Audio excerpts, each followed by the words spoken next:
NCL টি-20-র দ্বিতীয় কোয়ালিফায়ারে আজ মুখোমুখি হবে খুলনা ও ঢাকা মেট্রো। সিলেট স্টেডিয়ামে ম্যাচ শুরু হবে দুপুর 12:30টায়। ঢাকা মেট্রোকে হারিয়েই নিজেদের সামর্থ্যের প্রমাণ রাখতে চান খুলনার অধিনায়ক নুরুল হাসান সোহান।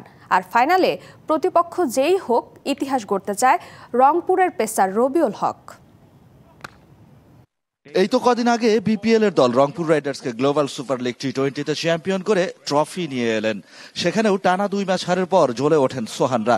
এনসিএলেও ঠিক তেমন পরিস্থিতির মধ্য দিয়েই খুলনাকে কোয়ালিফাই রাউন্ডে নিয়ে গেলেন এই অধিনায়ক। রবিবারের ডু অর ডাই ম্যাচকে পাত্তাই দিচ্ছেন না খুলনা ক্যাপ্টেন। টিম গেম ক্রিকেটটা, তো যার যেদিন দরকার, যে যেখান থেকে যতটুকু কন্ট্রিবিউট টিমের জন্য করা দরকার, ওইটুকু কতটুকু চেষ্টা করতেছে, এটা ইম্পর্টেন্ট। তো আমার কাছে মনে হয় ভালো মোমেন্টামে আছি আমরা।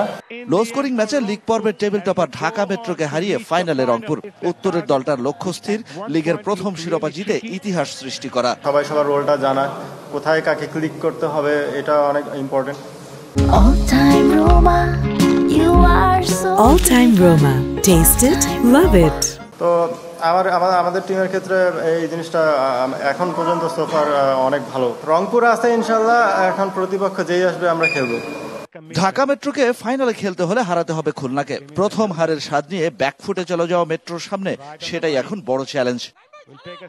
টানা 7 ম্যাচে অপরাজিত থাকা ঢাকা মেট্রোকে হারের স্বাদ দিয়ে ফাইনালে গেল রংপুর বিভাগ। অন্যদিকে প্রথম এলিমিনেটরের ম্যাচে চট্টগ্রামকে বিদায় করে কোয়ালিফায়ারে এসেছে খুলনা বিভাগ। খুলনার সাথে খেলতে হবে ঢাকা মেট্রোকে। সেখান থেকে এক দল যাবে রংপুরের প্রতিপক্ষ হয়ে ফাইনালে।